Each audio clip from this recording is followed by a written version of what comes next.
મિત્રો, વટ રાખીને જીવવાનો કોઈ મતલબ નથી. નીતિ સાચી રાખીને જીવશો, આપોઆપ વટ પડશે.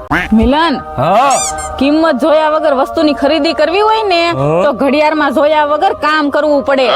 પછી 7 વાગ્યા ને એમ કે હાલો ઘેરે ભાગવી, તમારથી કાંઈ ન થાય ભાઈ.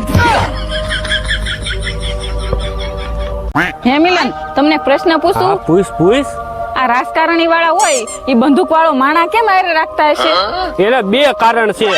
ઈ બીકણી ના હોય ને એટલે, અને બીજું આગળ એને કોકનું ખરાબ કર્યું હોય એટલે એને બીક હોય કોક મને મારી નાખી એટલે બંદૂક વાળો ભેગો રાખે.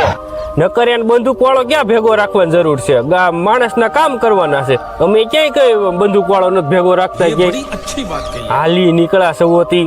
હે મિલન, હા. આપણે એટીએમ માં પૈસા ઉપાડવા જાવી તો પૈસા ઉપાડ્યા પેલા કાર્ડ પાછું કેમ આપી દેતા હશે? પેલા આપી દે, માણા હાથમાં પૈસા આપી જાય ને તો માણા બધું ભૂલી જાય છે. સાચી વાત છે હો. પૈસા માણાને ગાંડા કરી દે. મિત્રો, આપડા અનાજમાં કાકરા હોય ને ત્યારે ઘંટી વાળાનો વાંક નો કઢાય હો. જો મિત્રો, પૈસો વાળો માણસ છે ને ગમે એટલી ગાંડા જેવી વાતો કરશે ને તોય એનું બધાય માનશે. અને પૈસા નહીં હોય ને એ ગમે એટલી સારી વાતો કરશે ને તોય એને ગાંડામાં ગણશે. સાચી વાત છે હો. ગુડે, બોલો બોલો. હકીકત હું બધાની જાણું છું હો. પછી અમુક માણસની એક્ટિંગ મને બહુ સારી લાગે છે. એ મિલન, હા, આપણે શેર બજાર માંથી 1 કરોડ કમાવા હોય તો હા. એમાં કેટલા નાખવા પડે? 2 કરોડ.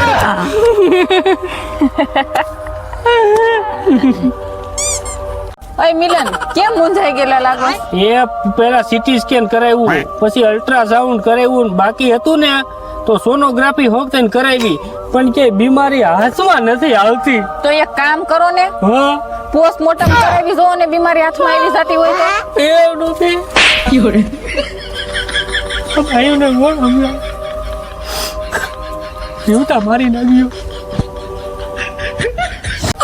અય મિલન, હા, આમ જોવો, ફ્લિપકાર્ટ માં 50% નો ફાયદો, એમેઝોન માં 50% નો ફાયદો. ખરીદી કરવા હાલો, દિવાળી આવે.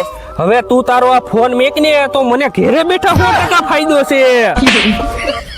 ખરીદી તો થાહે જ. હાલો આમ સાનુના. મિલન, હા, વરસ પૂરું થવા આવ્યું છે અને મારાથી તમને જાણતા અણજાણતા કઈ દુઃખ થયું હોય ને તો એ તમારા લક્ષણ હોય હો. બાકી આપણાથી તો ભૂલ થાય જ નહીં. મિત્રો, અમુક માણસો એવા વેમમાં છે કે અમે આની હારે નહીં હોય ને તો આનું બધું અટકી જાહે, પણ ઠેસ વાગે ને તો પડી જવાય, મરી ન જવાય.